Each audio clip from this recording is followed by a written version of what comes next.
السلام علیکم ورحمۃ اللہ وبرکاتہ۔ امید ہے کہ آپ سب خیر و عافیت سے ہوں گے۔ آخرکار آپ کی سپورٹ اور میری محنت سے میرے 500 سے پلس سبسکرائبر کمپلیٹ ہو چکے ہیں۔ آپ سے یہ درخواست ہے کہ جس طرح آپ نے سپورٹ کی ہے اسی طرح سپورٹ کرتے رہیں کہ جلد از جلد میں مونیٹائزیشن پروسیس کو پہنچ جاؤں۔ بہرحال اب چلتے ہیں اور آپ کو نئی اور شاندار خبروں سے آگاہ کرتے ہیں۔ تو سب سے پہلی خبر تو یہ ہے کہ جیسا کہ میں نے آپ کو بتایا تھا، بوران، جیرکتائے، علاؤالدین اور گونچا والے اداکاروں سے محمد بزداق رابطے میں ہیں اور ان کو سیزن 7 کی پیشکش بھی کر رہے ہیں۔ اور اس کے ساتھ ساتھ میں نے آپ کو یہ بھی بتایا تھا کہ علاؤالدین اور گونچا خاتون نے اس آفر کو قبول بھی کر لیا ہے اور وہ سیزن 7 کے لیے تیاریاں کر رہے ہیں۔ اور میں نے اپنی کل کی ویڈیو میں فاروق کران یعنی علاؤالدین کو سامنے رکھتے ہوئے آپ کے سامنے کچھ اہم باتیں شیئر کی اور کچھ اہم نکتے شیئر کیے کہ ان کو سامنے رکھتے ہوئے فاروق کران یعنی علاؤالدین دوبارہ سے کرولوش عثمان کے سیزن 7 میں آ سکتا ہے۔ بہرحال ناظرین کرام، اب ان کے متعلق کنفرم نیوز آ چکی ہے کہ یہ اداکار سیزن 7 میں عثمان غازی کے ساتھ ہی ہوں گے۔ برسن البلطاش نے تو ان کے متعلق کوئی نیوز بریک نہیں کی، بلکہ عام ذرائع سے موصول ہونے والی خبروں کے متعلق یہ اداکار یعنی بوران اور جیرکتائے سیزن 7 میں عثمان غازی کے ساتھ ہی ہوں گے۔ اور سننے کے مطابق کہ یہ اداکار بوران اور جیرکتائے دوبارہ سے سیٹ پر پہنچ چکے ہیں اور تلوار بازی تیر اندازی کی ٹریننگ کر رہے ہیں۔ لیکن جب میں نے اس بات کی تصدیق کی تو پتہ چلا کہ یہ اداکار ابھی تک سیٹ پر نہیں پہنچے، لیکن یہ توقعات کی جا رہی ہیں کہ یہ اداکار 5 یا 6 دنوں تک سیٹ پر پہنچ جائیں گے اور دوبارہ سے اپنے کام پر لگ جائیں گے، یعنی تیر اندازی اور تلوار بازی میں دوبارہ سے مہارت حاصل کریں گے۔ اور جہاں تک بات ہے علاؤالدین اور گونچا خاتون کی کہ وہ بھی ابھی تک سیٹ پر نہیں گئے بلکہ اپنے گھر ہیں، جلد از جلد وہ بھی سیٹ پر پہنچ جائیں گے اور وہ بھی ٹریننگ حاصل کریں گے۔ ناظرین کرام، اب جیرکتائے عثمان غازی کا بوڑھا بامسی ہوگا،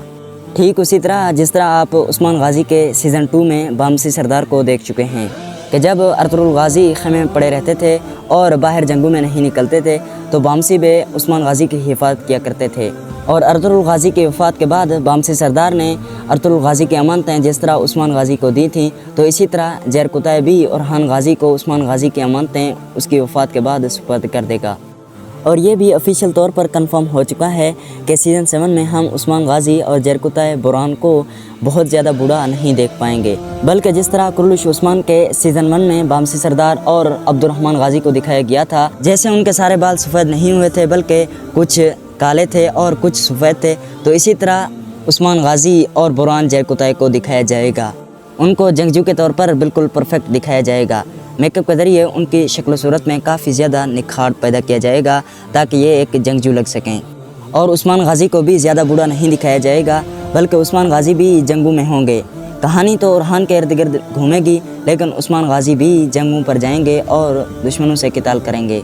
اور میرے بہت سارے مداحوں کا یہی سوال ہوتا ہے کہ کرولوش عثمان کے سیزن 7 کی شوٹنگ کا آغاز کب ہوگا، ریہرسل میٹنگ کب ہوگی اور پہلی قسط کا ٹریلر کب آئے گا۔ تو ناظرین کرام، ستمبر کی 7 یا 8 تاریخ کو ریہرسل میٹنگ، 11 یا 12 تاریخ کو شوٹنگ کا آغاز شروع ہو جائے گا۔ اسی طرح ستمبر کے 25 یا 26 تاریخ کو کرولوش عثمان غازی کے سیزن 7 کا TCR جاری کر دیا جائے گا اور اکتوبر کے دوسرے یا پہلے ہفتے کے اینڈ میں کرولوش عثمان کی سیزن 7 کی پہلی قسط ریلیز ہو جائے گی۔ اور بہت سارے لوگ یہ بھی کہہ رہے تھے کہ شوٹنگ کا آغاز 2 یا 3 ستمبر کو ہوگا، تو ایسا ہونا میرے خیال کے مطابق ناممکن ہے۔ سیزن کے شروع میں عثمان غازی کی بیماری ہلکی ہوگی لیکن جیسے ہی وقت گزرتا جائے گا تو عثمان غازی کی بیماری زیادہ بڑھتی جائے گی۔ شروع میں برسا کا محاصرہ عثمان غازی کے زیر نگرانی ہوگا، لیکن جیسے ہی برسا فتح ہونے والا ہوگا تو عثمان غازی کی بیماری زیادہ سخت ہو جائے گی اور عثمان غازی بستر مرگ پر پڑ جائیں گے، تو اورحان غازی ان کی یہ خواہش پوری کریں گے۔ تو جیسے ہی اورحان غازی عثمان غازی کے پاس یہ خوشخبری لے کر آئیں گے کہ برسا فتح ہو گیا ہے، ہم اس کا مالک ہو گئے ہیں، تو عثمان غازی اس دنیا فانی سے رخصت ہو جائیں گے۔ اور میں آپ کو یہ بات بھی کنفرم کر دوں کہ سیزن 7 میں عثمان غازی فل بوڑھے نہیں ہوں گے بلکہ ایک جنگجو ہوں گے، کیونکہ برسا کا محاصرے کا آغاز عثمان غازی نے کیا تھا اور بہت ساری جنگیں جو عثمان غازی نے لڑی تھیں ان کو کرولوش عثمان ڈرامہ سیریز میں نہیں دکھایا گیا، تو محمد بزداق برسا کے محاصرے اور ان واقعات کو دکھانے کے لیے عثمان غازی کو فل بوڑھا نہیں دکھائیں گے۔ باقی آپ کی میری اس ویڈیو کے بارے میں کیا رائے ہے کمنٹ میں ضرور بتانا۔ ملتے ہیں کسی نیکسٹ ویڈیو میں، تب تک کے لیے اللہ حافظ۔